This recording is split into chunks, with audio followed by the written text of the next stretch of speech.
The afternoon at the studio ended later than expected. The Scottish sky was drizzling, a cold wind sweeping through the rows of tents behind the scenes. Sam had just finished changing when he received news that Caitriona was feeling unwell and had asked to leave early to go to her room.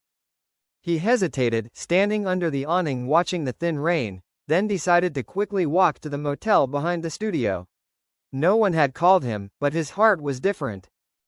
The door was unlocked. A small yellow light shone from the desk lamp. Caitriona was curled up under the blanket, her face a little paler than usual, her hair loosely spread out by the pillow. Sam closed the door gently. "Kate, are you okay?" His voice was low and worried. She opened her eyes, trying to smile weakly. "It's probably just a cold. I don't want to bother anyone." Sam didn't say anything more. He took off his long coat, which was wet from the rain, hung it on the rack, and walked over, walking very quietly as if he was afraid of waking her. He placed the back of his hand on her forehead, warmer than usual. "You have a fever. Why didn't you tell anyone?" Caitriona gently closed her eyes, tilting her head slightly towards his hand as if seeking a sense of peace. "I've been tired since this morning, but I thought I just needed a little rest." Sam gently pulled the blanket higher, then turned back to get a clean face towel and a basin of warm water from the bathroom. He wrung the towel, placing it on her forehead, each movement slow and gentle to the point of almost contradicting the strong, familiar appearance on screen.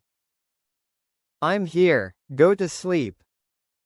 She didn't answer, just exhaled softly, but her fingers reached out from the edge of the blanket as if unconsciously. Sam looked down, then took her hand, not too tight, but warm enough for her to know she wasn't alone.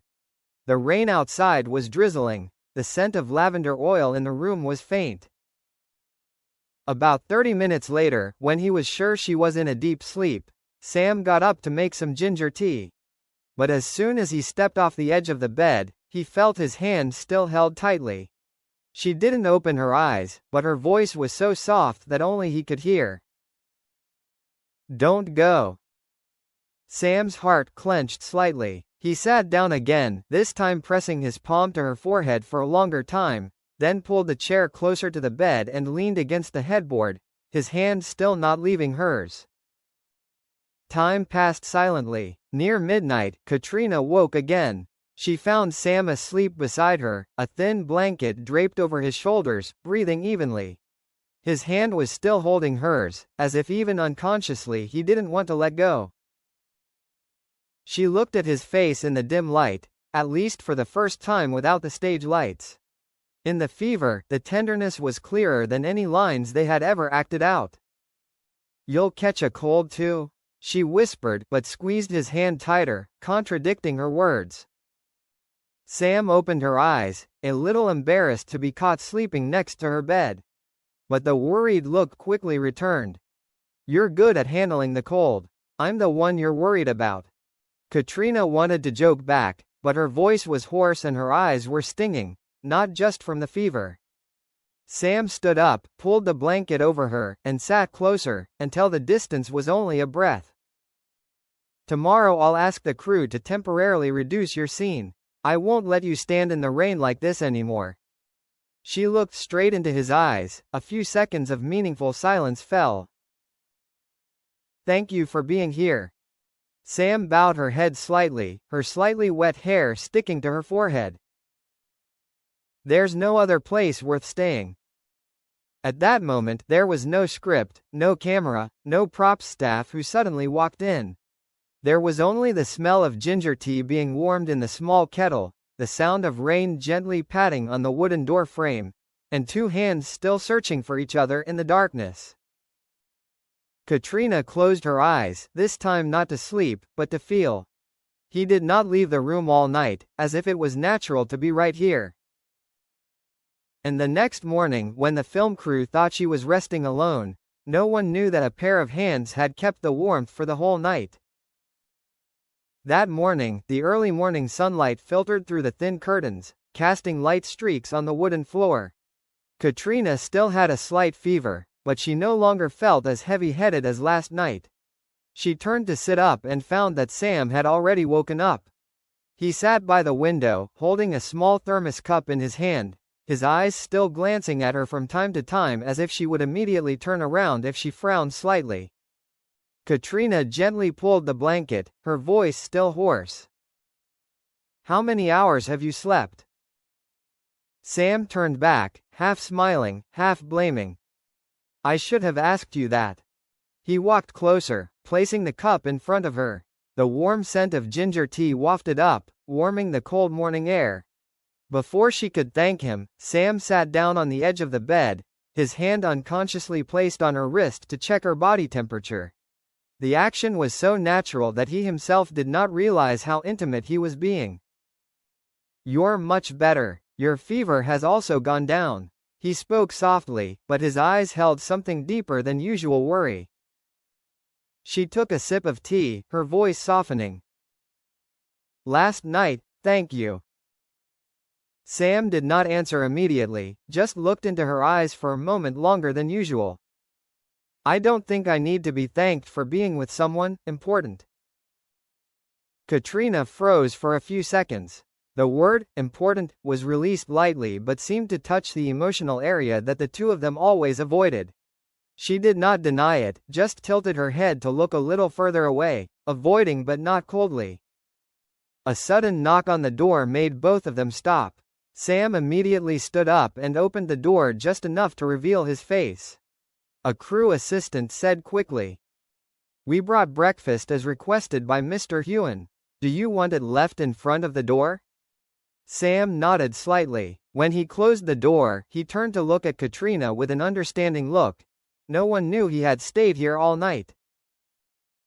He laid out the food on a small table by the window: oatmeal, light toast, some chopped fruit. Not the kind he'd picked out for himself, but something he'd clearly ordered for her. Caitriona ate while watching Sam arrange the medicine bottles and the warm water bottle on the table. Everything he touched held a layer of emotion, carefully hidden. That afternoon, the crew postponed Caitriona's scene.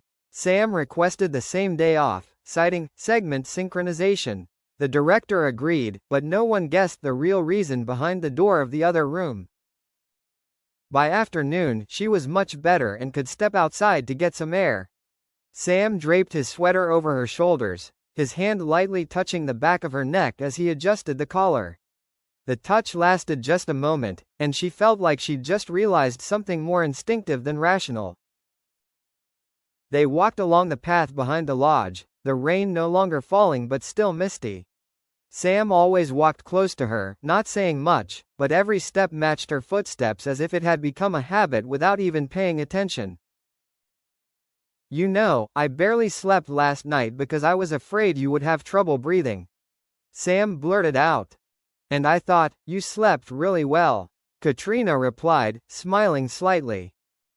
"Sleeping next to you is different." Sam paused for half a second before continuing, as if not wanting her to react. "I've never seen you so weak." The wind blew gently, causing a few strands of her hair to fly to his cheek.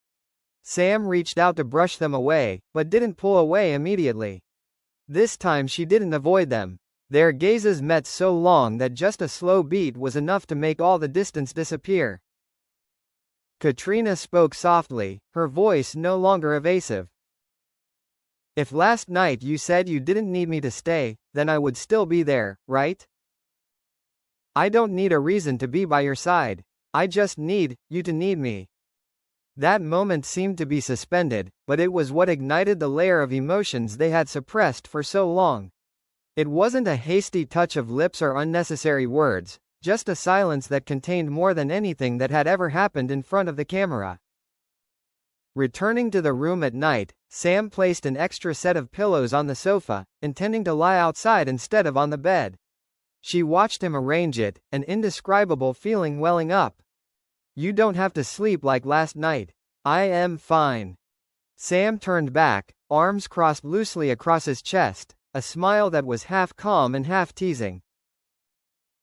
"I know, but what if you get a fever again?" She looked at him, her eyes both gentle and helpless. "When I was sick, you were like, the missing part that I didn't know I needed." Then just leave me there. Sam said softly, his voice so warm that it shook the air. Just this once, or more if you don't object. She didn't answer, just pulled the blanket up to her chest and turned her back. Sam turned off the lights, leaving only a dim glow on the table. When he sat down next to the bed to check the thermometer, his shoulder accidentally brushed the back of her neck. She felt his breath so close that her heart skipped a beat. I'm not going anywhere, Kate, he said softly, but firmly. She closed her eyes, not to hide, but to hold on to the feeling of peace that spread through every heartbeat. Outside the window, the night sky was covered in a thin layer of mist. In the quiet room, no words were needed anymore, because everything was said by the way he stayed, and the way she didn't want him to leave. And perhaps it was these hours without cameras, without scripts, without scrutiny, that true feelings began to find their way clearly in silence.